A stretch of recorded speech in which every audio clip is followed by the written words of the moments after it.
Welcome back in, everyone. We are joined by Laurie McLeod, who is the lead mammography technologist at St. Jospeth Healthcare. So we thank you so much for joining us. This is a special month, and we're glad to be having this conversation.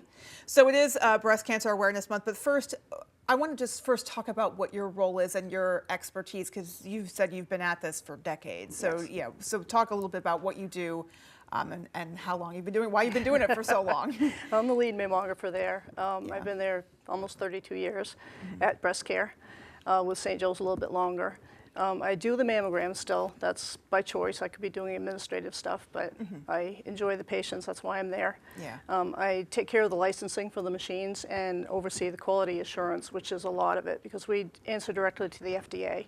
Mammography is a technology that's really tightly governed, but that's necessary to keep the quality up so that cancers do get detected. And they do. I mean, like looking at some of the numbers that we were given, you know, there's thousands of screenings and, you know, dozens of cancers found. Talk a little bit about the prevalence that you see in terms of, you know, the number of mammograms done versus the number of cancers found. Last year we did about 10,500 screening mammograms, another 1,500 diagnostic mammograms. But a screening mammogram is when you are asymptomatic, you have nothing new going on, you come just for your yearly checkup. So that puts you in a little bit different situation when we find something there. That kind of is a little bit unnerving for the patients. A lot of the follow-up is negative. But anytime there's a change, you have to come back and we have to explore that further. Out of the 10,500 screenings last year, we diagnosed 67 breast cancers.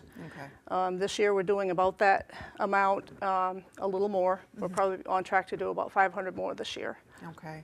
And this is Breast Cancer Awareness Month. So let's talk about risk factors. What should people be aware of as far as risk factors for breast cancer, and when should someone be screened?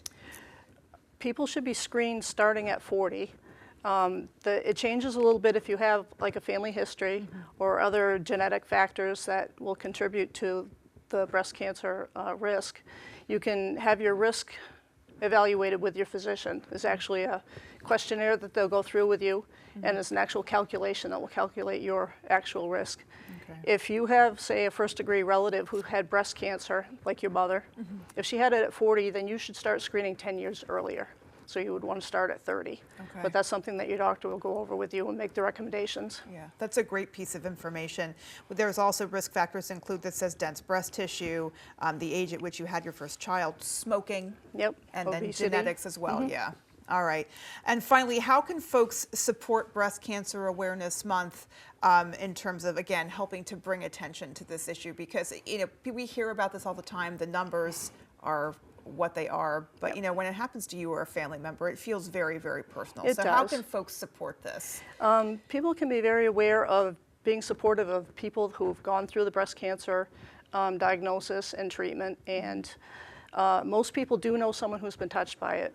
Is that prevalent?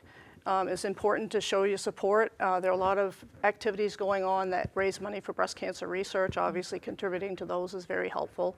And the biggest thing is being aware of your own care. Get that screening. That's the only way we're going to find an early cancer. By the time you feel it, we probably would have seen it a couple years earlier had you been having routine screenings.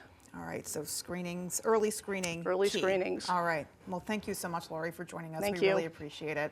And folks, we'll be right back with your extended forecast.